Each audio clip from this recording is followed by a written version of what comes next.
for tuning into the virtual couch. This is episode 113.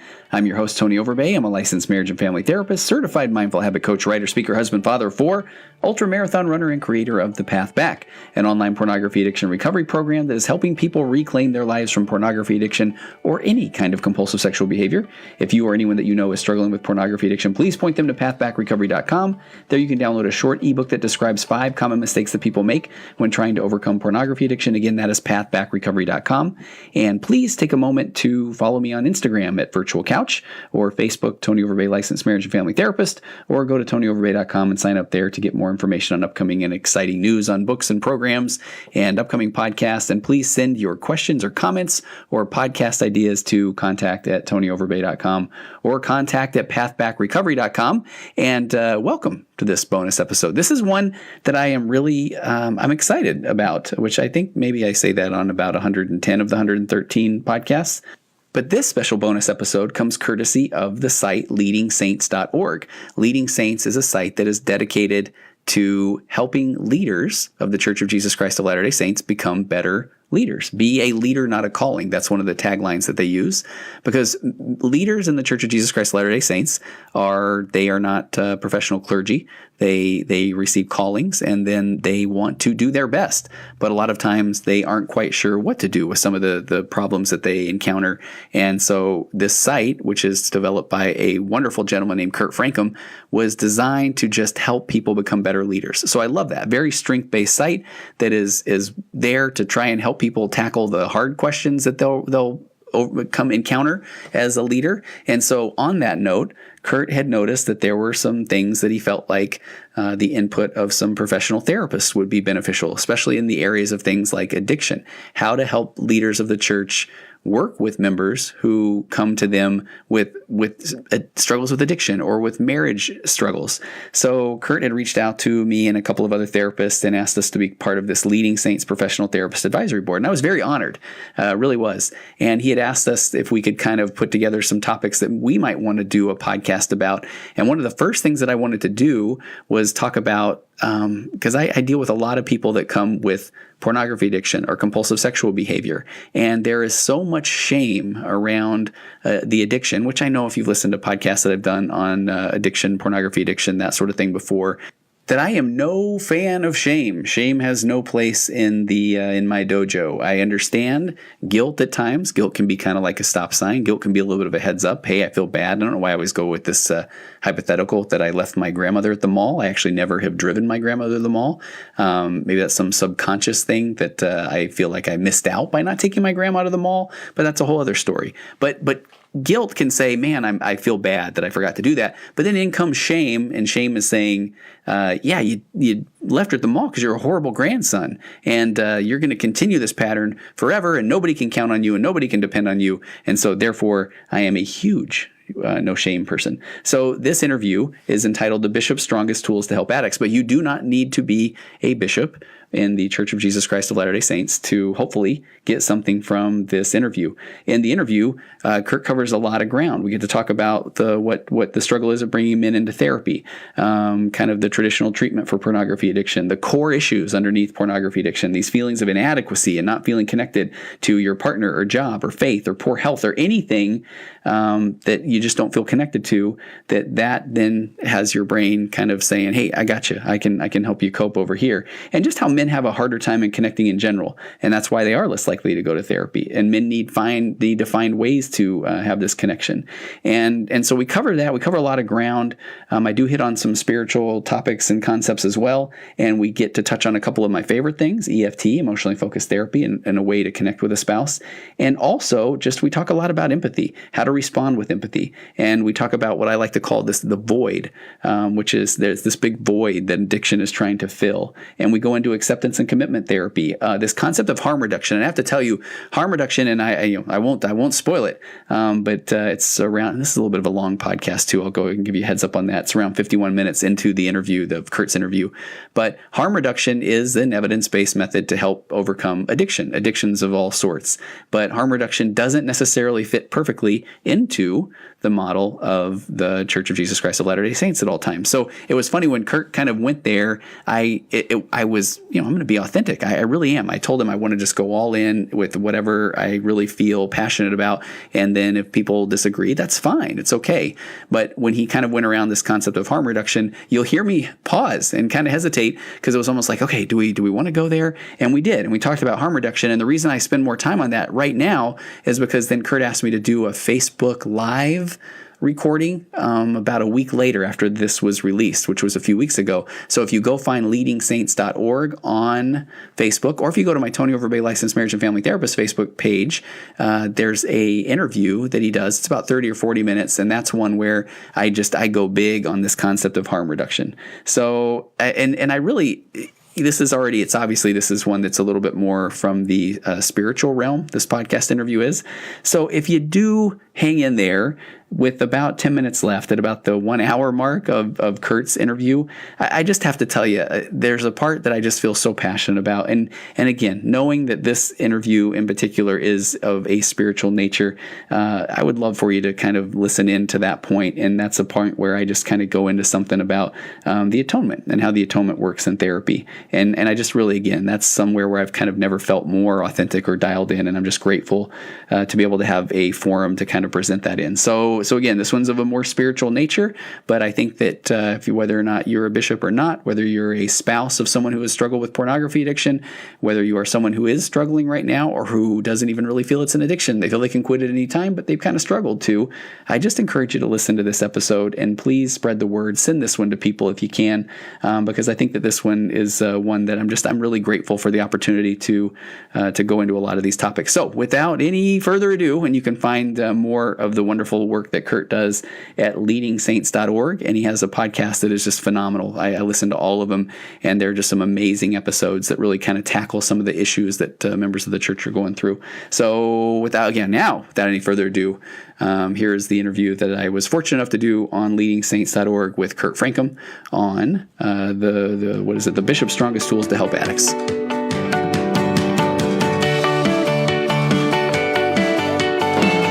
Welcome back to the Leading Saints podcast. My name is Kurt Francom, and I will be your host. Now, if you're new to the Leading Saints podcast, this is a place where we talk all things leadership in the context of the Church of Jesus Christ of Latter-day Saints. And the podcast is just one of many resources that we have. You can go to leadingsaints.org to find so many other resources and ways that you can learn how to be a better prepared leader. That's our mission, to help lay leaders across the world be better prepared to lead. Now, it's funny, when I mentioned lay leader, I met somebody a few weeks ago who listens to the podcast, and he said, early on, you kept using this term lay leader, and I didn't even know what it was. And I thought you would explain what it is. And I'm just thinking, what on earth is a lay leader? And if you don't know what a lay leader is, that is an individual typically in our church who leads without being paid, or it's on a volunteer basis, right? So whenever I say lay leader, that's what it is. Anyways, to the episode at hand, I want to start introducing this episode by using one of the principles that we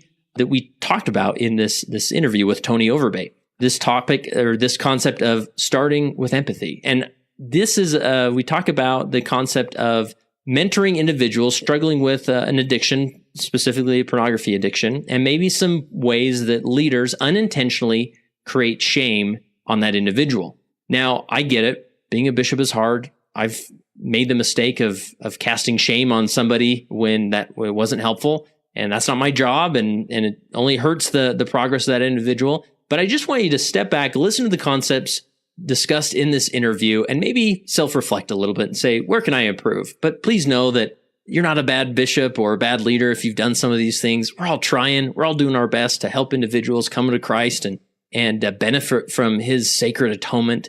And so listen with an open heart. And at the end of this, we mentioned that we'd love for you to consider some questions that you can email us at leadingsaints.org/contact, and we'll continue the conversation with Tony Overbay, because Tony Overbay is a therapist out in California, and we have recently created a board of therapist advisors for Leading Saints, because I recognize that, man, there are sure a lot of topics that we need to cover, but I'm just some random guy in Holiday, Utah with a marketing degree. I have no idea how to approach some of these things like addiction or mental health and some of these other things that require a professional therapist. So I wanted to create, which we've now done, a board of therapist advisors, which if you go to our About page at leadingsaints.org/about, you will see who those board of advisors are. And there's going to be more and more content coming out of these as you send in different questions that maybe I am, which is usually the case, I'm just inexperienced and don't have the background to effectively create content around those topics. I can pull in a professional therapist and we can talk about it. So this is the first of many episodes to come with not only Tony, but others on our Council of Therapist Advisors, that we can really have research-based professional perspectives that'll help us be better prepared to lead. So in this episode, I want to talk to Tony about the concept of the bishop's office, how we help individuals, especially addicts, through the mist of shame and overcome to really find redemption and recovery in the wrestle that they're facing. It is possible. Addicts recover all the time or reach recovery, right? They may always be an addict and they may self-identify that, but they do reach recovery and live in recovery. It is possible. And so here is my interview with Tony Overbay.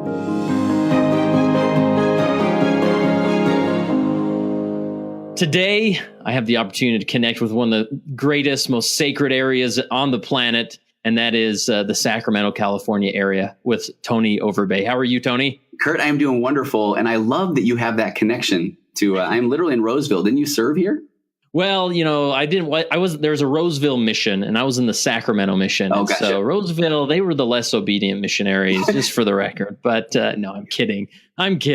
But that's cool. You live in my mission area, and we connected a while ago. And so tell us, Tony, what does the Leading Saints audience need to know about you to just put you into context? First of all, I am a big fan of yours, Kurt. So I mean that's a nice thing, right? I'll go on. But so I'm a marriage and family therapist, and I live again in the Sacramento area. I've been practicing for about 12, 13 years, and it's a career change. I started out in the high tech field. I did 10 years in computer software, but I actually grew up in Utah. We moved there when I was in 5th grade, and I moved there non-LDS, which I think I used to always do the joke of, I forget what my joke was that it's a crime, or they allow you to do that, or that sort of thing. But then I did the nice I was the one guy that everybody would bring to all the mutual activities, all the dances, all the homecomings, farewells. I never knew until I joined the church that I was the project. I was probably talked about in all the ward council meetings and, the youth committee meetings, when it was always like, well, we're talking to Tony. We've invited him out. I realized later I was that guy. Nice. Such a nice kid. And man, he should join the church, right? Exactly. Right. Yeah. And so what did it? What turned you?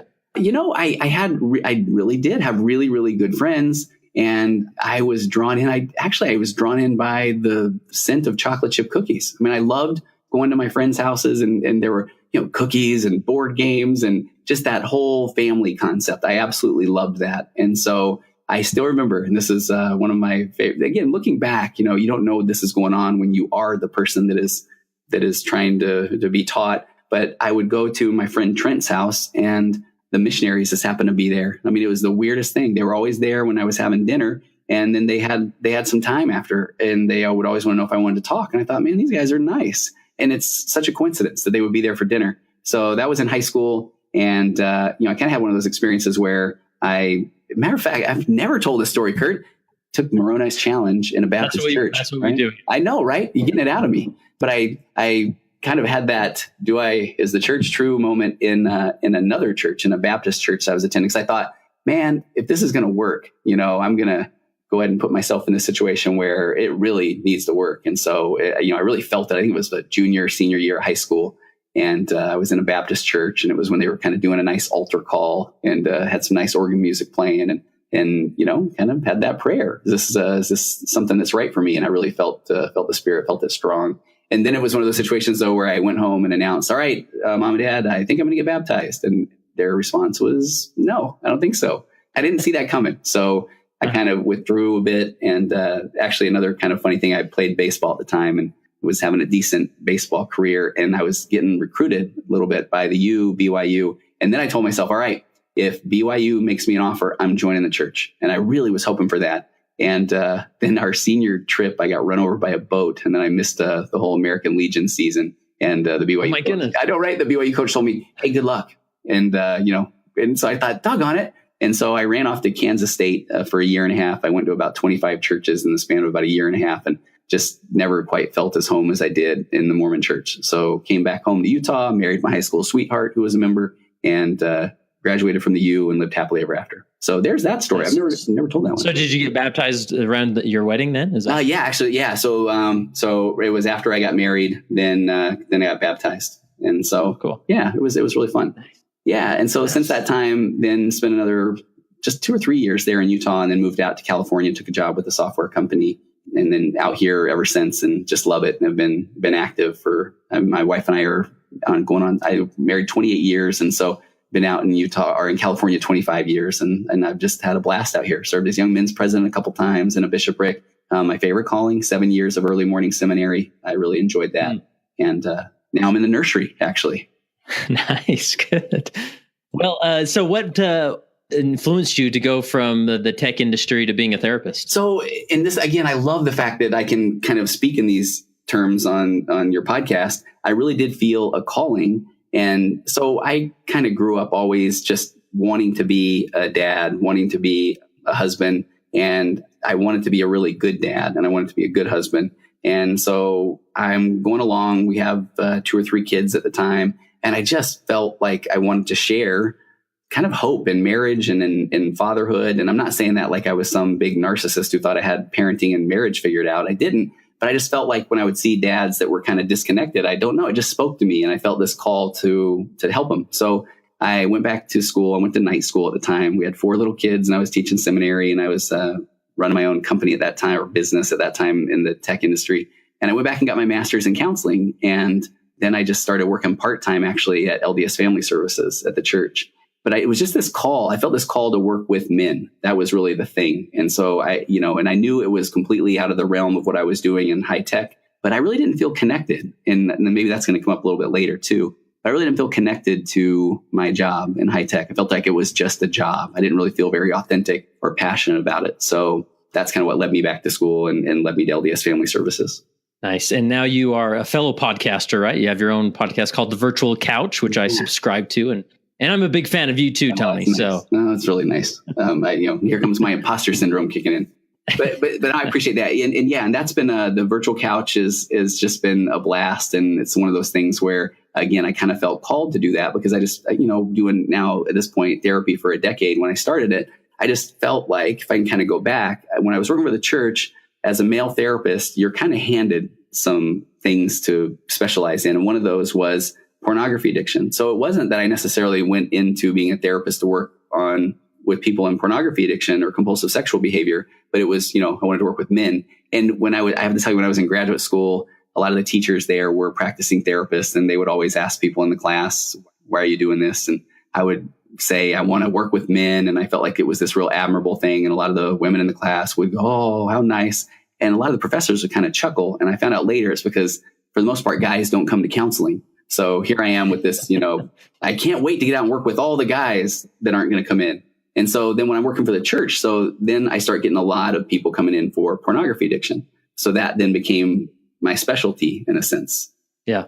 And so is that just because there's a stigma? I would say there's a stigma, but is that the reason why? Is there's something else that keeps men out of counseling? It's funny that you say it. So I just did a couple of episodes on empathy and how you teach empathy to kids, and can empathy be learned and that sort of thing. And it was funny because I think the stereotype is that women are more empathetic than men, but I'm a really big evidence-based guy. I love, and not just throwing out some pop psychology theory. And I found these 2 studies that were pretty wild, where they showed kind of harrowing situations or scenes to adult males and females. And then the females reported to have more concern or care or empathy, but hooked both of them up to a nice brain scan, look at cerebral blood flow, look at pupil dilation. And the men were just as empathetic or, responsive or reactionary as the women were. So there is this kind of funny thing where, I feel like guys in their core, for the most part, would love to probably be able to, talk about things, break things down. And when I get people in therapy, sometimes it's a little bit difficult, but you do get to that underlying core, and it's a really neat experience. But yeah, I feel like for the most part, it's the men grow up with the strong, silent type, rub a little dirt in it, Lone Ranger, John Wayne, never let them see you cry, that kind of thing. Yeah. And I would imagine, I mean, for the most part, unless it's like some serious clinical depression, I mean, most men just sort of carry on, even though they probably would really benefit from therapy. Yeah, no, that's exactly. And so, okay, that's a great segue. So when I'm starting to see people and I'm seeing people for things like pornography addiction or compulsive sexual behavior, when I was first doing the training for it, it really was a lot of the behavioral things that you could do, behavioral modification, behavioral techniques. You're going to identify some triggers. But then you're really going to, and I have an online program called The Path Back. And so I do a bunch of work around, I call it, you've got a trigger and then you've got a thought and then you've got an action. So you're identifying your triggers and a lot of the triggers you can kind of manage, but a lot of them are biologically hardwired or they're things that are sometimes unavoidable. And then the thought's going to come to your mind, after being triggered that somebody wants to act out. And then the magic comes in putting some distance between the thought and the action. So initially, behavioral things work. So if the trigger, for example, one of the main triggers, a lot of people think in the pornography world that it's going to be, they see some woman, beautiful woman or that sort of thing. But one of the number one triggers is just, I call it crimes of opportunity. And an example I would give there is if a guy runs his kids to school and his wife's already at work, and then he usually comes back home for a couple hours. And before he goes to work, there's opportunity there. So there's the trigger. So then with that opportunity, that trigger, here comes the thought, that he could act out. And then there comes the behavior. So really what you're working with first is this almost like behavioral modification. You're giving them tools to put the distance between the thought and the action. And the tools could literally be anything from, doing push-ups or calling a friend to going on a walk, but it's behavioral things. And over time, you're kind of teaching people how to change the relationship with their thoughts because they're not always going to be able to, run out of the room or that sort of thing. When there's a trigger and then a thought. But I mean, so what I started finding out in that whole world of addiction is that the more I start working with people, I can teach those behavioral things, but there were some just core issues that were screaming out at me. And a lot of those were kind of what addiction feeds on. And addiction at its core really feeds on these feelings of inadequacy. So when somebody isn't connected to their job and they feel like, it's this grueling thing they have to go to every day. Or if they don't feel connected to their partner, and so they don't feel like they have healthy communication, or they're not on the same page, or if they don't know how to be a good father, or if their health isn't good, if they've found themselves out of shape, and what I love the work that you're doing is if they don't feel connected with their faith community, their church, and they don't know how to work with that. Any of those things cause this discomfort. And then when that discomfort comes, the brain says, hey, we got this, whatever the addiction is, whether it's food or whether it's gambling or whether it's video games or, but pornography happens to be one that the brain goes to a lot, typically because of maybe a pattern of behavior that has been started in youth. And maybe we can talk about that too. Yeah. So, going back to as far as the stigma of men going to therapy, to me, I see you've recognized the problem that men just have a difficult time connecting, whether in society or in their community, and therefore they don't like to connect with a therapist, or that just seems like a completely foreign experience. And so then it's just like this revolving cycle, right? Because they're not finding connection. Yeah. No, I love that. It is. And this is funny. There are certain things that I have noticed in doing this for a while. And even just the concept of that I did 10 years in technology and, that I wasn't just went right out into therapy. Some people like that because they feel like, okay, you've got some real world knowledge, and it is funny to see what guys do. So I'm and on the intro to my podcast, I've got my little spiel that I say every time. And part of it is I'm an ultra marathon runner. And so I put that out because that's me. I'm authentic. That's my passion. I love running. Done a whole bunch of really cool runs. But I've noticed that at times, a guy will come in and want to talk about running first. And I almost feel like, okay, he wants to know that, hey, we can connect as guys, right? We're not just going to get in here and, talk about emotions. Or if I put some context around some of the things I own part of a shaving cream company, right? So it's like guys come in and we can talk shaving for a minute. But it is funny that when you put it that way, where a lot of guys don't want to come in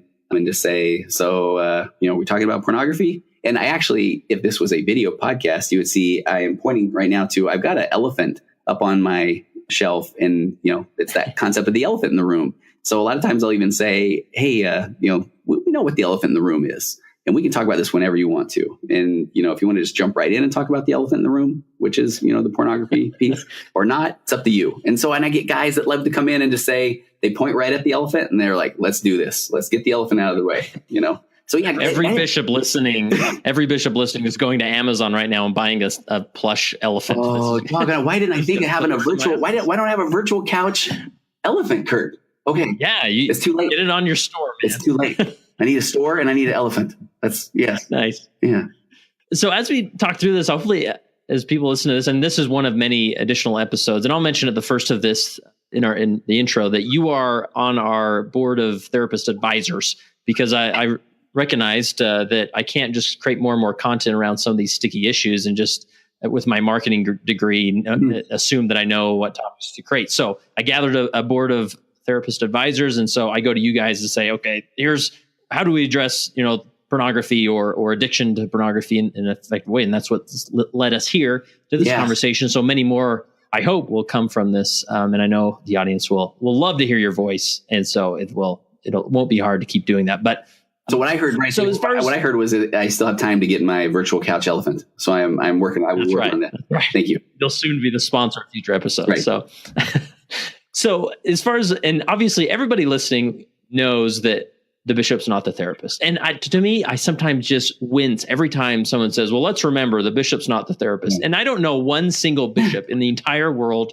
who wants to be the therapist other than those that are the therapist, right? Yeah. Yeah. So to me, it's sometimes by constantly beating that drum of like, well, the bishop's not the therapist. The bishop's not the therapist. What happens is a person comes in and the bishop thinks, I'm not the therapist. So all the conversation goes to is, well, you need to go see this guy, right? Yeah.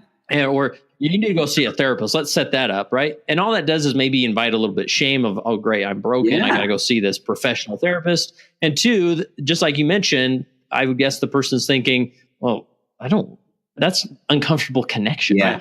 Maybe that's not how they're saying it, but like, I don't need to go to a therapist. I don't want to go to some office and talk to some guy about the elephant in the room. Yeah. You might have a waiting room and people might see me and all those kind of things. Yeah. So I don't know if this concept of connection is worth diving into a little bit, but I mean, if there's a bishop out there sitting in an office, they've got this guy coming in, he knows that he's lacking connection, both socially and with even a therapist. Like, how do you start stimulating that connection so that they want to, because that's going to be the ground, the foundation of coming out of an addiction is building strong connection. Yeah, no, that's brilliant. I think one of the hard things is, and I've thought about this often, and the fun part about being an LDS therapist is I've now been able to speak with literally hundreds of bishops and dozens of stake presidents and mission presidents, and they are all like snowflakes. They're all individuals, a lot of different, and some of them just are these gregarious, they build this instant connection immediately and the person feels comfortable and they feel like they can open up, and others do feel like, and sometimes I know it's, if a bishop doesn't know, like you're saying, if they're saying, okay, well, I'm not the therapist. I remember, and I'm going on a tiny tangent, but I remember when I was a brand new shiny therapist, still had the new therapist smell. I'm working at LDS Family Services, and somebody would say something and I would sometimes go, in my head, I would think, what would a real therapist say right now? And then I would say it, and I wonder sometimes, or well, if I'm being honest, I've actually spoken to a few bishops who say that sometimes they're in that moment and they're thinking, okay, what would a real bishop say, right now? What would he say? And so I love that kind of vulnerability, because, I love it when a bishop can just feel authentic, or they, and sometimes bishops are saying they're saying, hey, I don't really know what to do with this, but I'm grateful that you're here. And so one of the first things I do, and I do get the chance to talk to a lot of bishops. I love it. A lot of bishops will reach out, especially in my area, and say, hey, can you give me a little heads up on what we need to do here? And I am just so big on, it's difficult for the person to come in already. And so our main goal would be just letting them feel love and not shame, because everything about this addiction is shame-based. And no one, people try to stop over and over and over again for decades. I mean, literally decades. It's, that's the last time. And here comes the shame. And so then when they do it again, then it's like, oh my gosh, what's wrong with me? And this time I'm really going to buckle down. This time I'm going to read my scriptures more. This time I'm going to pray more, and then it's, wait, it happened again. And I must not be doing it right. And it just continues this shame spiral. And so, that concept of connection and bishops, it's like, my advice is just be so happy and grateful that the person is there. And that's the first step. I mean, I know every bishop is going to handle things differently, but if when I'm asked to give advice or my 2 cents, it's really, don't feel like you have to rush everything in that first 15-minute interview. Just let that person know how grateful that you are that they're there. And this is a huge step, and you just, you can't wait to work with them, and we're going to get this, and all of those things, all those strength-based, hope-filled things. Yeah. And that's so powerful because it's easy. I remember as a bishop, people coming in, and it's tempting to just jump into the meat of it. Like, okay, what'd you do? And let's talk about that for the next half hour. But sometimes it was so refreshing for that individual to walk in, and sure, they would say, I've been looking at something online, or, what, fill in the blank of whatever transgression that they're there to confess, and then say, you know what, I appreciate you sharing that, but let's not spend the rest of our time talking about that in specifics. Yeah. We'll get to that. Let's just talk for a minute about something else, right? Because when we jump into that, what I'm hearing you say is that by getting to the transgression, too quickly, we sort of unintentionally spread shame in that. Yeah, they're already going in there just feeling a lot of shame. And so it is. I really feel like that's really important. And I honestly feel like that. In therapy, we talk about your first goal is you're building rapport. You really are. And that rapport building goes a long way. There's some pretty neat research in the therapy world that kind of says that the relationship between the therapist and the client is more important than whatever the modality that the therapist uses is. And so, and I understand the difficulty there is that, if I'm talking to somebody and they're going to go to a therapist and they don't feel that connection, then, and I've done a podcast on this. It's, hey, you can go to another therapist. It's okay. You want to find that person that you feel connected to. And I know that's not, you can't go find another bishop. So, that's part of where, in a very loving, strength-based way, where I'm so grateful when a bishop does say, I don't know, give me some advice. And it is that just meet them with love, build that rapport, because the reality is you're going to be talking with this person more than one time. So there's going to be plenty of time to get to a lot of the other parts of this. Yeah, and I have to tell you, if there's any talk that I listen to more than any is Perfect Love Casteth Out Fear, President Uchtdorf's talk from April 2017. And my kids can attest to this. When he gave that talk in General Conference, I stood up, I applauded. I was like, that's what I'm going to be talking about for a long time. Because I think a lot of people do feel like they still need to, I think a lot of bishops, and I'm saying this in a very loving way, still kind of feel like this. I kind of still need to at least let them know that this is really serious, and they realize that how bad they're blowing it. And that's still coming from this place of, I kind of got to give them a little bit of shame. I think Becky on our board, right? She calls it shame glitter, right? Yeah. So it's like, I sprinkle a little bit of shame glitter in there. Shame glitter. Because, and I'm just, because it's so hard to get rid of. It is. And I'm telling you, and this is again where I'm going all in. I worked with over 1,000 guys or so. Now, look, I'm sounding all prideful, right? But just the evidence around the evidence-based research around this, the anecdotal evidence around this, we have to give people hope. We have to remove that shame. I do a lot around guilt and shame. Guilt, and Tad Callister said guilt's a stop sign. I love that one. If I forget to pick up my grandma at the mall or something, I don't know why I made that one up. But, that I can feel guilt, doggone it, grandma's at the mall again. But the shame is the part that then, if, shame is kind of hanging around guilt. And, if shame sees guilt, then shame jumps in there and says, you're actually a horrible human being. Who would leave their grandma? And you're probably never going to get over this. And so you are a bad person. That's the difference. And so shame does nothing. There's nothing productive about shame. Just not. And shame, it's not that it does nothing. It does a lot of things negatively, right? Exactly, because it causes someone to feel less than, to withdraw. And again, back to the whole concept of addiction is if somebody's saying, man, I have felt so bad, I have turned to addiction. Now I've been caught, or now I've had this moment where I feel like I got to do something about this. And I go into a bishop, and then you're talking about this whole thing that's fueled from shame. And the bishop says, do you know how bad this is? Then the person's like, holy cow, I am a horrible human being, And part of the way we got to change this whole conversation is what's going to happen is, again, if we go to the data, there's most likely going to be relapse. Now, I want you to know right now, I work with people that they do go and sin no more. But if there is a relapse, then if that person already feels like, man, my bishop's going to freak out, if I tell him that, then guess what they're going to do? The bishop's going to call him in. How's it going? They're going to be like, it's good. It's really good. And they're just doing the same thing. Now in their mind, they're like, okay, that's the last time. I'm really got to do this again. And so nothing happened. If anything, they dug themselves in a bigger hole because now they've gone to the bishop and they've, now they feel even more shame because they made a mistake or relapsed. So this concept of shame is elusive a lot. And I've studied about it. I've really tried to understand it so that I can articulate it more effectively, because I really feel like leaders completely mix up shame and guilt time and time again. Because many times people will say, well, guilt is you've done something wrong, you've sinned, and that's bad. But shame is you've done something bad and you're broken. And you're bad, right? But to me, it goes even further. The reason why people feel like they are bad is because deep down, they enjoyed the sin, right? And they think, oh, I want to keep going back to this because I'm enjoying it. And I'm broken. Like nobody else enjoys sin. Like I'm just supposed to feel bad that I did this, right? What more can we understand about shame? No, that's okay. I like that. And my whole goal, I want to be as authentic as I can. I haven't really looked at it that way, but that you're right, because all right, can I take a step back in the time machine real quick? Let's do it. So let's look then at basically what pornography addiction, where its roots are. So we now know that age of first exposure is somewhere around 8 to 11. And back in the old days, I'm an old man, I'm 49. So, there wasn't the internet. I was saying that to a client yesterday. I really did feel funny saying I didn't have cell phones. I didn't have the internet, that sort of thing. But so pornography was basically, it was magazines or that sort of thing. And so maybe a friend or a neighbor had one and you would see it from time to time. And so the concept of what was called, if someone had been sexualized, typically it was usually sexual abuse or molestation or that sort of thing.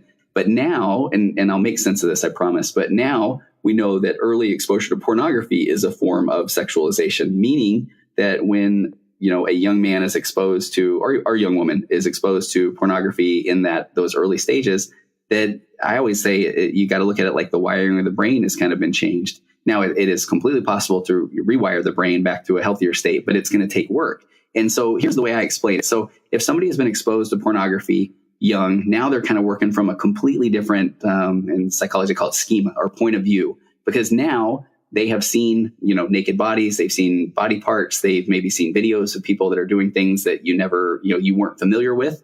And the sights, the sounds, all of those things are registering on a young brain, and a brain that doesn't know what to do with that or how to process that information. So then fast forward that to you're sitting in third grade and Mrs. Johnson is at the board. And so to somebody that's never had that experience or never been sexualized, she's just their teacher. That's it, period. I don't know, thinking about throwing a spit wad or whatever.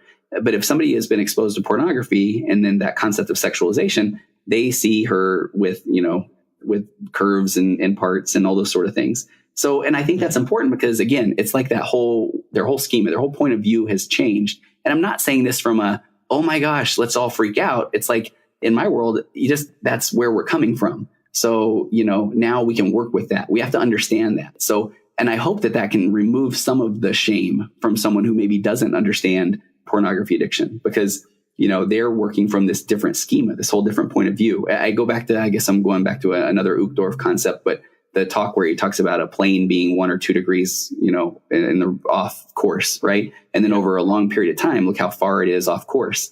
And I feel like that's a similar concept. And again, not saying that from oh my gosh, they're broken, but just from an awareness standpoint. So, if there's a bishop sitting in there and they don't have the problem, one of the things that is not going to help is for them to say, I really don't even get it. I don't understand what you're going through, but, I guess I'll do my best, because that person is, they're coming from this place this completely different point of view. And again, they're going to view that as shame. Because I'll even have people tell me, they're like, well, I wasn't trying to shame the person. They just need to know that, and I just, there's not a lot of empathy in the statement like that. So the sexualization, I don't know if that makes sense.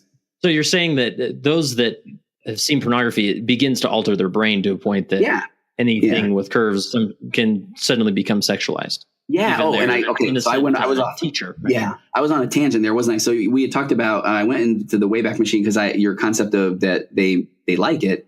So now enter masturbation. And now we know there's a lot of research data out there that does show that, I've got a little note here, Dr. Patrick Carnes, who's one of the renowned sexual addiction counselor. So he talked about sex addiction and pornography addiction can be even more of a challenge to overcome than drugs or alcohol, because he says that we've learned that addictive obsession can exist in whatever generates significant mood alteration. So that's the key. So this whole thing, we've already kind of started our brain going in this different direction early. And then here comes the mood alteration. So with masturbation comes orgasm, and there's mood alteration. And he says, whether it be from the self-nurturing of food or the excitement of gambling or the arousal of seduction. And one of the more destructive parts of sex addiction is that you literally carry your own source of supply. So, we know what that means is the brain naturally produces these feel-good chemicals. And unlike, drug or alcohol, our own internal chemistry that now is the thing that is producing these addictive chemicals. Like that's kind of mind-boggling, right? So when somebody's viewing pornography and your brain is creating these addictive feel-good chemicals, then and those are, they are very addictive when they're abused. So Dr. Carnes says somebody can get high on their own internal brain chemicals. And once those are released, they have an immediate effect on the mind and body, but that is short-lived. And so then, the more someone feels addicted, the more they start to repeat the cycle to try to get back to that high. And then Dr. Carnes writes, prolonged use alters the individual's brain chemistry until they require the excitement in order to feel normal. And I think that's a big key. So it's almost like then that becomes the normal. And so whenever they don't have that, they feel almost these withdrawal symptoms. So I think that's important to know too. And it goes back to what you were saying, Kurt, which I really appreciate, is that I do get people in here and when you're trying to go back to identifying triggers or what were the thought. And sometimes, it's really powerful when somebody just says, I just I wanted that feeling. And it's like, I want that awareness. I want them to kind of own where they're at with that because, it's going to take some work, but knowing that that's all of the things that are going on behind the scenes with pornography or addiction or compulsive sexual behavior, I hope that makes more sense and maybe gives a bishop that's hearing this more empathy for that person that's sitting across the desk from him. Yeah, because, and let me see if I can articulate a scenario that maybe see if I'm on track here with understanding what you're saying, that in a typical scenario, there's an individual that maybe they're on an addiction level or they've done something where they just feel like, man, I can't believe I did that. I know better, but I did it multiple times. There were multiple, instances and okay, I've got to go see the bishop. And man, I can't figure out why I can't get this under control. So I've got to go see the bishop and maybe he can help. And maybe just that confession process, I'm enabling the atonement that'll help me stop. And so they walk in there. And then on the other side of the desk, you have the bishop who is not wrestling with this, hopefully not anyways, he's not in the midst of addiction. So he sees this and he says to the person, well, why did you do this? And that person says, I don't know, I wanted to. And then the bishop thinks, he wanted to? I've got to straighten this guy out, right? And that's when the unintended shame comes to the surface. Yeah. And they say, well, do you understand how bad this is? I don't want to do that. And you want to do that, right? Obviously, they don't use that language, but that's the message that's going back and forth. And so by creating a scenario where they walk in there and that person says, I don't know why I did it, Bishop, but I wanted to. In that moment, I wanted it. I don't know why I wanted it. And just that's when you kick in the empathy, right? Rather than the... Yes. Right? Double down, triple down. Wow. Yeah. I bet that feeling of wanting to sin is just, it probably plagues your mind. I mean, that's probably hard to deal with, right? Yes, that's hard to deal with. Yeah. Okay. So you just led me perfectly to, there's a quote that someone had shared with me that I love this. And he said, I believe that Spencer W. Kimball laid it out perfectly when he said, Jesus saw sin as wrong, but also was able to see sin as springing from deep and unmet needs on the part of the sinner. This permitted him to condemn the sin without condemning the individual. And so, this person kind of went on to share with me that we can show forth our love for others, even when we're called upon to correct them. We need to be able to look deeply enough into the lives of others to see the basic causes for their failures and shortcomings. I mean, that's empathy. And this person, if I can just kind of go on with this one just for a second, this person shared with me, he said, I love the principle. He said, sin or addiction or bad habits are not something that's final and terrible condemnation of who we are, but rather they're symptoms or results from some deep or unmet need in our life that's caused a figurative void within us that we're desperately trying to fill, but we don't know how. And he said, also, we're separate from our sins, and each of us is better than our worst mistakes. We need to love others and ourselves well enough to not simply try and subtract sin from our lives, but rather focus on the deeper reason behind why we or someone else would sin in the first place, and work on adding something positive to fill that hole that sin or addiction has desperately been trying to fill. And so, the concept there is that a lot of times it's people, when they do give up the addiction or they do give up the sin, and when you kind of look at it that way, that they literally now have this void, this thing that they turn to whenever they felt down, whenever they felt lonely, whenever they felt like they weren't a good husband or father, or they didn't like their job, And so I know it's, to somebody that doesn't understand what that's like, they're saying, yeah, but that was a horrible thing to fill that void with. But you know what? In my world, it's just, we need the data. We got to bring that to the surface. We got to have awareness around that with no shame so we can work with it. So that was what the person turned to. So now that is gone. So, we have to fill that and help my client, or if a bishop helps his member, now is when you can start replacing that void with things that are positive.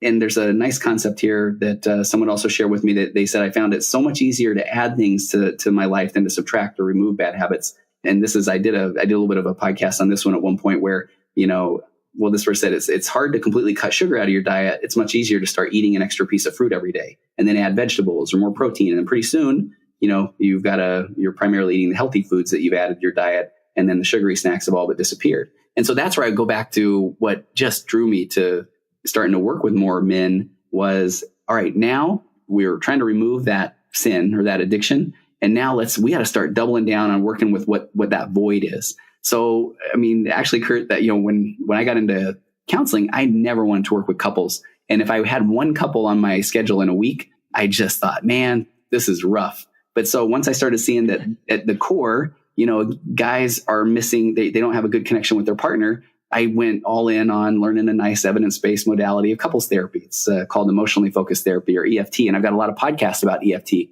But so, here is a way to now start getting that person connected with their spouse.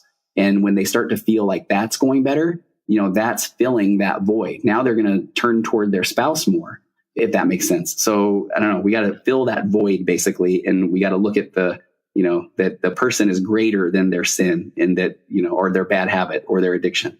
Awesome. All right. So I want to review kind of where we've been and where we're at now, because this is definitely turning into the type of episode that I've been wanting to create with a professional like yourself, as far as because I know absolutely there's 0% of bishops that want to shame another individual. However, generally the shame comes from good intentions. And so if I was to make a list, I'm making notes here as far as how to create the scenario where nobody entering the bishop's office ever faces shame. And start with these steps. The first one that I've heard is start with empathy, right? Yeah. And I love that this concept of, you talk about that research that doesn't matter the modality, it matters more of the connection to the therapist. So in reality, it doesn't matter how available the atonement is in that office if he cannot connect to his bishop, right? Yeah. And so I think bishops have to continue, just remember that when that person walks in that door, they say, okay, the atonement's here. We'll get to that. It's, ever present. Yeah. But if I cannot connect with this individual, we're wasting our time,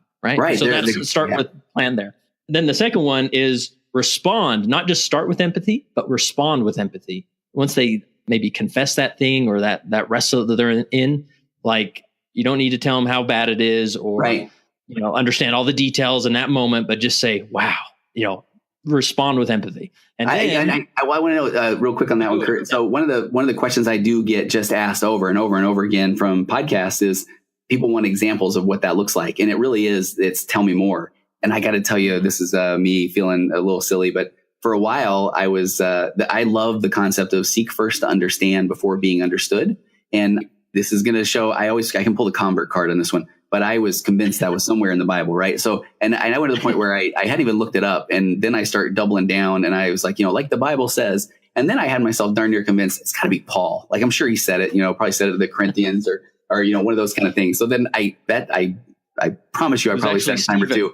But I was like Paul said, So then finally one day I'm creating this document and I go Google it. And it was Stephen Covey that said that. So, it's practically another version of Paul. There you go. Right. Not bad at all. So, so that's one, I just want to kind of interject there. And then, I, seek first to understand before being understood. I give a very, very cheesy example of, if a guy had left in the morning and he had asked his wife, I don't know, this is going to sound very stereotype or old school, but, make sure the kitchen's cleaned up when I get home. And he comes home and she's sitting there and she's, on her phone or something and the kitchen's a mess. If he just goes in there saying, oh my gosh, I can't believe you didn't clean the kitchen. That is a not seeking first to understand. If he says, hey, tell me what's going on. Tell me about your day. And this was one that kind of happened a few years ago. And if she says, hey, somebody, one of my better friends passed away and I'm going through finding pictures that I have for a memorial service. Now what's he going to do? He's going to be like, man, I'm so sorry. But if he goes in there just blasting away before he finds out what really is at the cause, that person's just going to shut down. Right. Yeah, and you did a whole episode about this phrase of "tell me more," which is so powerful, and it is such a powerful phrase a bishop or a leader could use in that interaction of when you don't know what to say, just say, "Wow, tell me more." Yeah. What was that like? And even adding to that, and even focusing on the feelings, like, tell me more about how that makes you feel. Mm-hmm. Wow.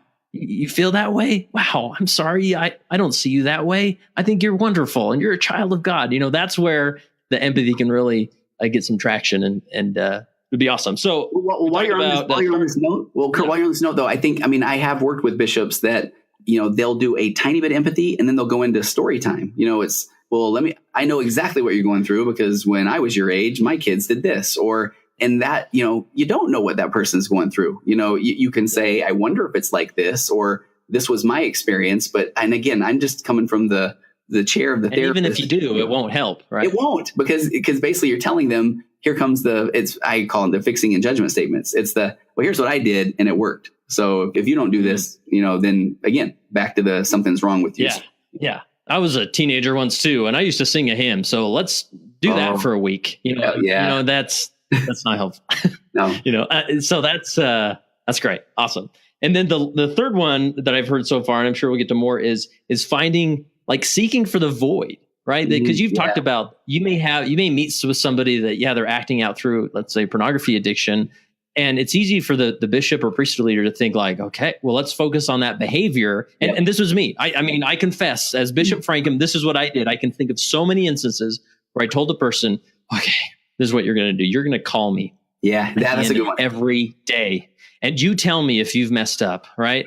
Or you text me. And what happens is I would give this text message or a phone call every day at the end of the day for 3 days. And then they'd go silent for 4 days. And then, there they were again. They'd pick it back up, right? And then I'd meet with them, be like, well, what happened? And they're like, well, I messed up. Like, what am I supposed to tell you that? I felt awful, right? Because I was completely focused on, let's just white knuckle and fix this behavior. Yeah. And once we fix the behavior, our work is done here and we can move on, right? No, like you said before, but before you talked about, well, what if every time they go home, their relationship is such a mess, it sparks an argument, and then doors are slammed, and then there's that, how do you put it, the crime of opportunity? Yep. I'm mad. What does it matter anymore? My phone's right there. I don't care anymore, and that's what's happened. So if the bishop or individuals, and this is why using a therapist is so important in these sticky situations, the therapy needs to be there to address that destructive marriage relationship, or else the behavior will never stop. Yeah. You know what? I got to share this. At one point, I had a client that had come in and he hadn't relapsed in a long time. And then he came into my office and he said that he had. And then I was saying, okay, tell me what was going on. And I always just say, give me all the data. Let's break down the game film. And it's just tell me all and it was a lot of things that I was frustrated about this, or my wife did this, or this happened. And so, we kind of processed that. And then we got back to tell me about your job, tell me about your kids, tell me the things that we can work on, fill in that void. So I meet with him every other week. So 2 weeks later, and a lot of times I'll review the notes. And I said, okay, 2 weeks ago, all of these things were happening and there was this relapse. And it was so funny to watch him kind of say, wow, yeah, none of those things are really important 2 weeks later. And that was, it was one of those moments where you're able to say, okay, look at all these triggers that were going on. And then in the world of working one-on-one with somebody, individual therapy, I love this concept. It's called acceptance and commitment therapy. And what that says is, you're human. You're going to have feelings around all of the things that are going on in your life. It's not really very productive to say, I shouldn't think that way, because you're thinking that way. And that's all because of what they call your private experience. It's all the stuff that you have going on that have led you up to that moment in your life. So having the feelings is okay. But then if your goal is to not relapse, then what is fascinating, what acceptance and commitment therapy teaches is now sit back and watch what the stories your brain's telling you, and your brain's trying to hook to these, what you were to say, and this is what triggered it, is what does it matter, or my wife's never going to, want to talk to me anyway, or I can't connect to my kids. And if your brain can get you to hook or fuse to one of those stories, then you believe that, you feel stuck, you can go act out. If you fuse that story, then you don't have to do the work of, committing to recovery work or not relapsing.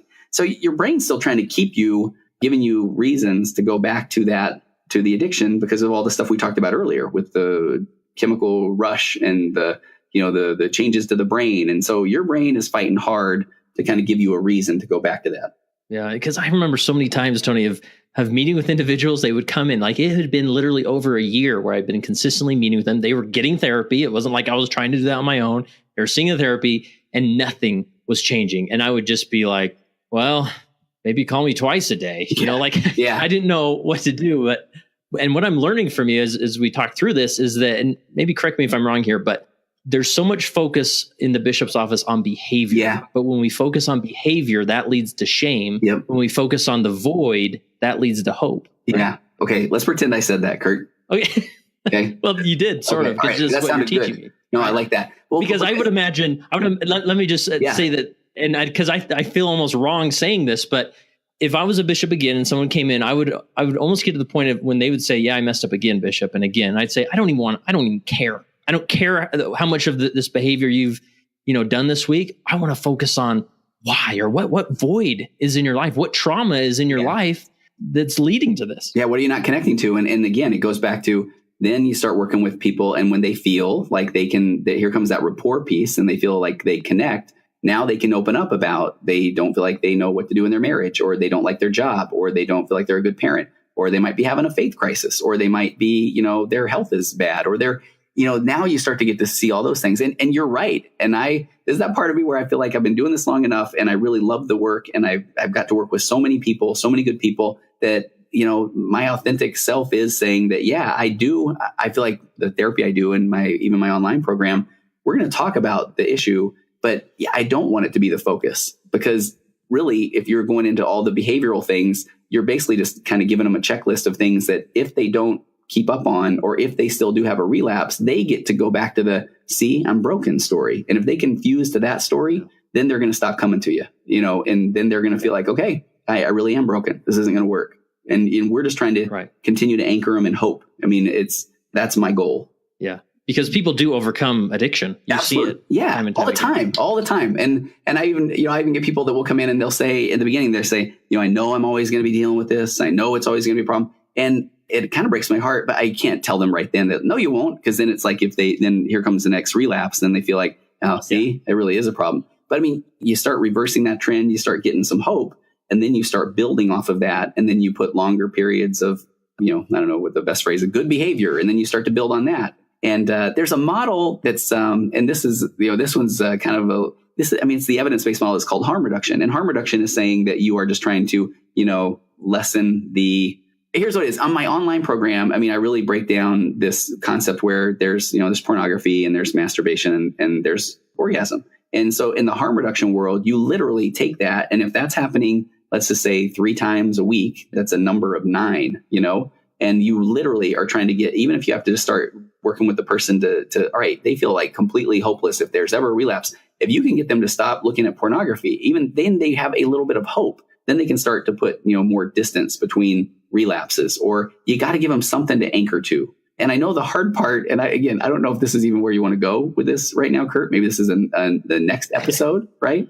Because, I know that doesn't necessarily fit in with the model of what a lot of bishops are doing with, you need to be completely pornography or masturbation free for a month or 2 months, in order to fill in the blank, right? To pass the sacrament, bless the sacrament, go to the temple. And so that now if somebody is relapsing, again, it goes back to that. They are going to maybe feel inclined to not tell the truth about that, which is going to drive shame, or they're going to bring their own shame because they did do a relapse and now they know the clock just got reset and it's going to be another month or 2 months or that sort of thing. So that's, maybe that's a whole other episode. Well, and let's talk about that for a minute. And it probably is, but it'd be worth mentioning because this is a very common technique that I think a lot of leaders use. And I've been in this boat. I've been one of those leaders where it's like, okay, there's an issue here. I get it. We love you.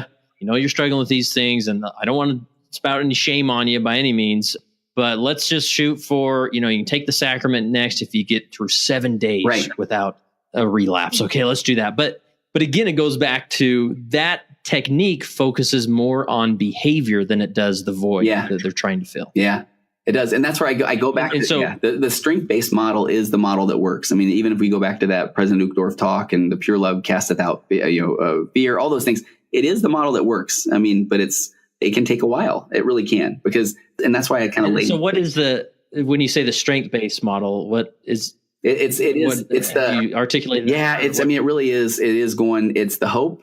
It's taking away the shame, and it's this concept of harm reduction. In the real grand scheme of things, if someone's looking, I don't know, if they're acting out daily, if they're then acting out every other day, that's significant progress. And then if they get it, then they remove pornography, then that's significant progress. But But I know that's hard for a lot of bishops because they want to and I still remember I've had conversations with bishops where, I'll be working with a member and here's somebody that was relapsing a couple of times a week. And then I talk to the bishop and I say, they're like, how's he doing? And I'll say, man, he's doing amazing. He's not even looking at pornography and he's only relapsing like every couple of weeks. Like, isn't that great? And I still remember a brand new bishop who said, okay, I don't know what to say to that because I think I'm supposed to say, but he shouldn't be doing it at all. Right. But I'm hearing the excitement in your voice that's great. And then I'm saying, oh, absolutely, Bishop, because here's a guy that thought he would never be able to overcome this. And now he feels hope and we're going to get there. So that's that strength-based, harm reduction model. Gotcha. That you're focusing on progress. And though there's going to be some relapse in there,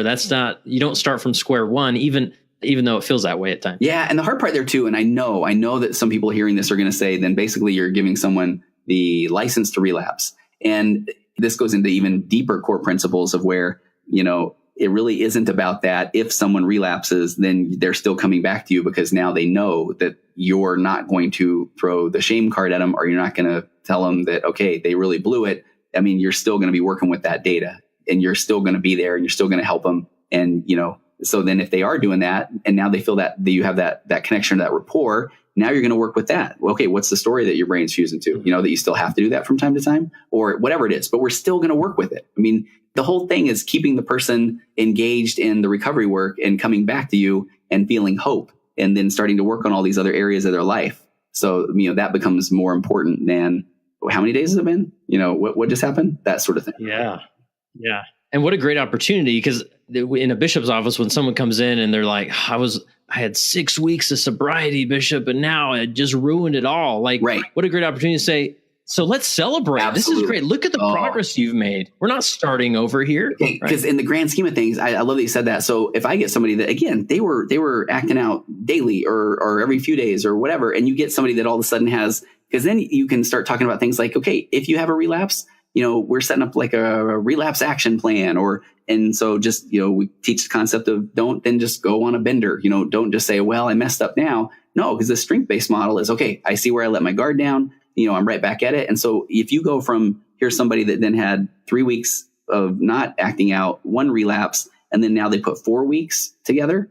And then, now you're saying, okay, you got 7 weeks and you've got one little, blip, one little mistake. That's where somebody can start to feel good instead of I can't believe I just did 3 weeks and then I blew it. That's a whole different ballgame. And I know there's many leaders that are listening and are saying, well, when you sin, all prior sins return. So we really are on step one, but I don't think we understand that doctrine as we really should. And we need to maybe create some more content around that, but reminding the person of that is, again, that's unintended shame that's just setting them even further back. Like, don't even bring it up. And I know there's going to be bishops and people that are going to have maybe a problem with this, or they're going to feel like it's not the right way to go.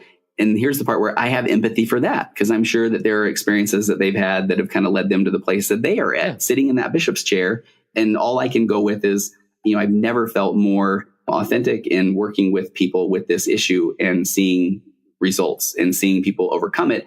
And when you get people past this, that's when then they can, re-engage now with their families, their careers, their health, their faith. And so for me, it's like, I'm okay if a bishop tells me I disagree. And it's like, that's okay, Bishop. All I can do is go with what I know, and I feel at my core, and I will testify works. Yeah. And I think the big thing to take away is you can see the benefit of having a professional therapist in this process of the bishop talking with the therapist and together sort of finding a solution or a plan for this individual to go through rather than trying to go it on your own or so there, obviously a therapist like you, Tony, is important. You're very kind.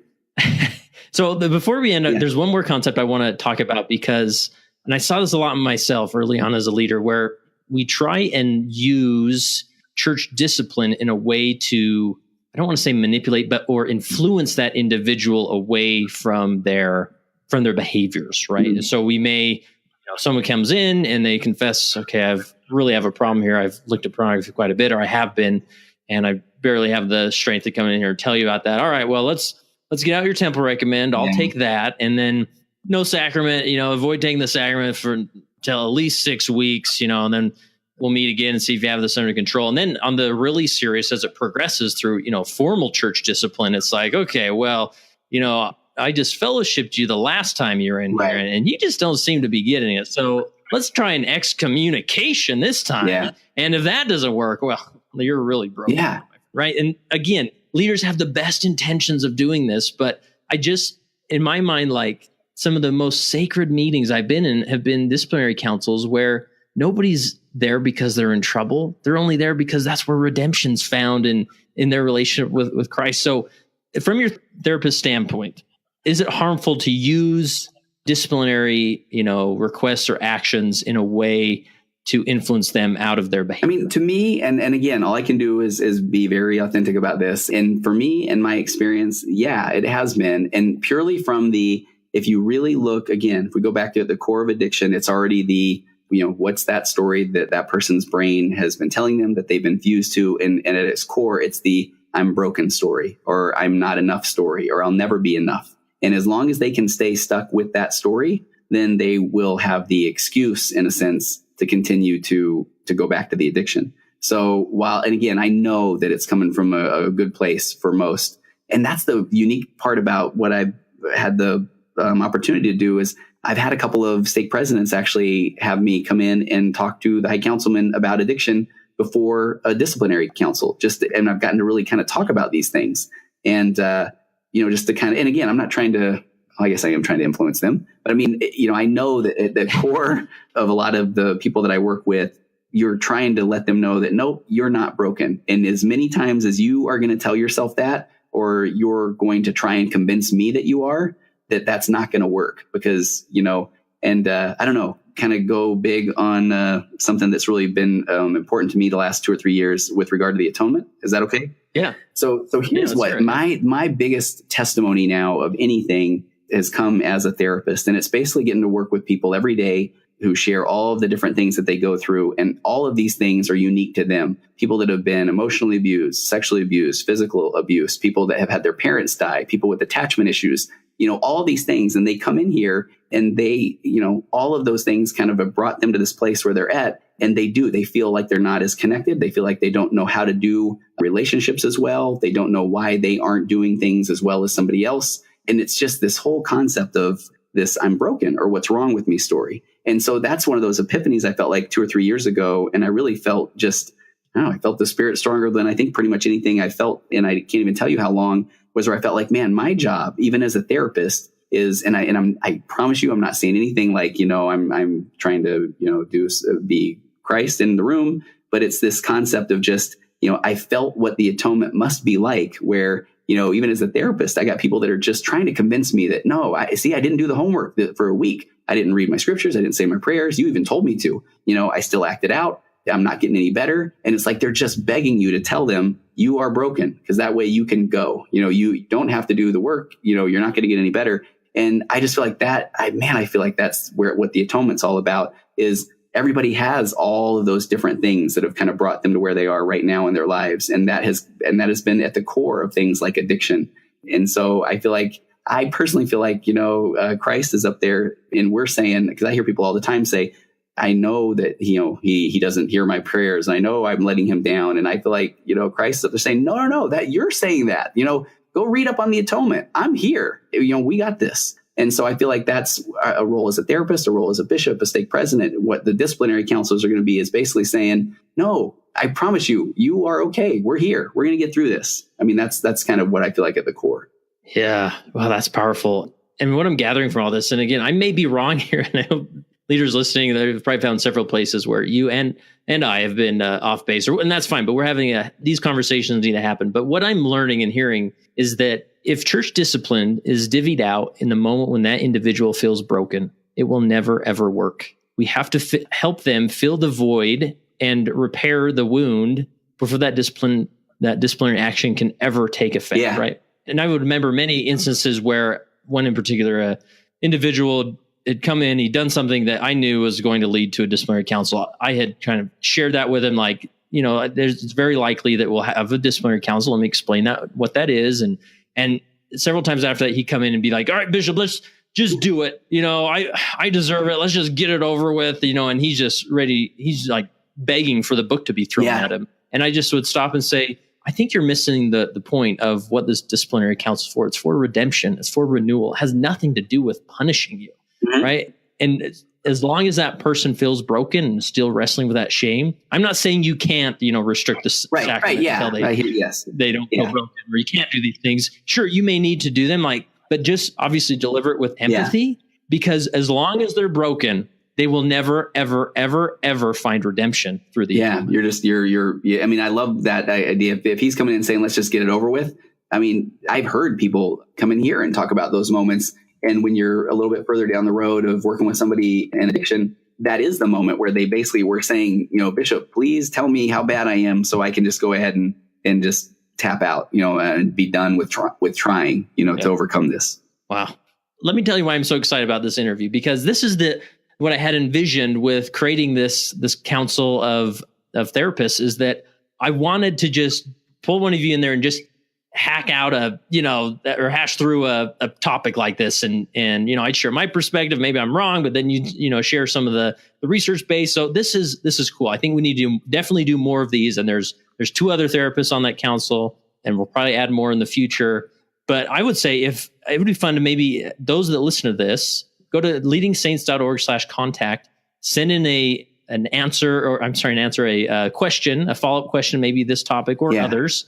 And we'll do another episode, and we'll kind of dig in deeper to those areas. I would love it. I would. I'm grateful for the opportunity. I think I told you off the air, I don't get too nervous anymore doing things like this, but man, I was nervous about this one because I just feel such passion about it. And so I knew that I was just grateful for the opportunity to kind of lay all this out there from what I've seen, and really to finish with that concept of the atonement, because I feel like that's, to me, that's really what kind of it's all about. Cool. Well, I have one more question for you, but before we do that, plug your stuff, your program, your podcast, where can people reach you, all that? Thanks.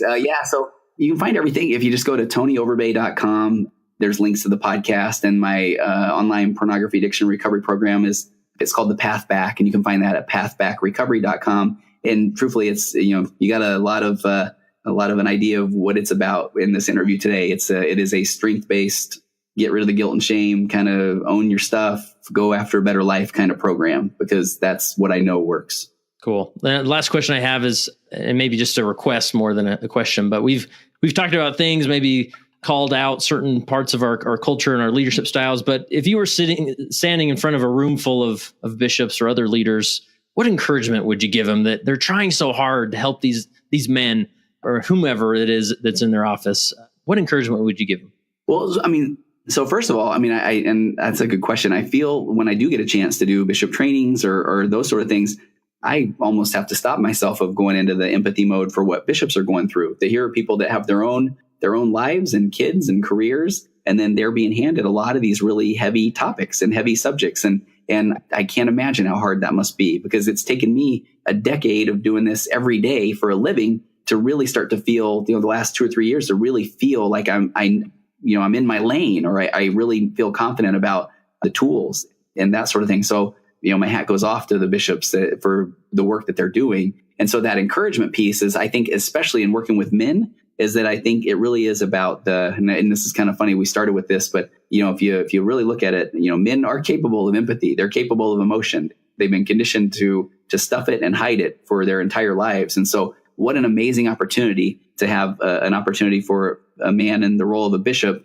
finally really break through and connect with somebody who has been living this life of shame or acting out on these behaviors that they're not happy with, and be able to open up to somebody, a fellow guy, and then be able to open up with emotion and to have somebody express empathy, and then to leave that meeting with hope. So I feel like, and this is why I'm so grateful that we're having this interview, that bishops, they have, I can only talk to a few people, but bishops have an opportunity to just change lives. And then when they change the life of their, that member, then hopefully that's going to trickle down to their kids and their relatives. And I'm seeing a lot of that as people are overcoming pornography addiction and learning a lot of these hope and strength-based tools. Then they feel more confident to talk to their kids about it, and or their siblings or that sort of thing. Because sounding super dramatic here, but pornography is it's a plague. It's not going away. And so we need more people that have been through the fire and have seen success and know that it is possible to overcome the addiction, and then to be able to go out there and know how to spread the word. And so I really feel like bishops play a real key role in that. That concludes my interview with Tony Overbay. Bless his heart for being part of our board of therapist advisors. It's a mouthful, but we're excited to have him and others a part of that board, the professional therapists that we can talk to. What a fantastic, maybe sometimes difficult conversation to have. And I realize a lot of my perspectives and opinions, I may be wrong. I'm just trying to figure this out. But man, I truly believe this concept that oftentimes as well-intentioned leaders, we fill the room with shame, and shame in no way, not any, will help an individual reach redemption. Guilt has a place, but redemption is our goal. Not to remind people that they're broken and that they're human and that they're sinners. We can remind them that they're normal, that they're human, and they're sinners. And again, that's normal, right? So please send in your questions. Go to leadingsaints.org/contact, or you can leave a comment with the show notes of this episode, and I'll forward those on to Tony and the other members of our board of therapist advisors, and we can create more content out of them, because I just really want to create a bank of useful content of some of the most sticky situations, and which will contain the best tactics and advice from professional therapists to help you be a leader, prepared to lead, and especially help individuals through addiction. And don't forget, visit our product store at leadingsaints.org and check out the 2019 Ward Calendar. And remember, be a leader, not a calling.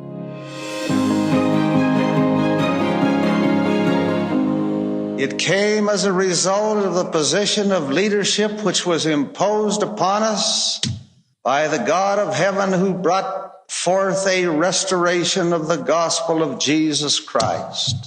And when the declaration was made concerning the only true and living church upon the face of the earth, we were immediately put in a position of loneliness, the loneliness of leadership, from which we cannot shrink nor run away, and to which we must face up with boldness and courage and ability.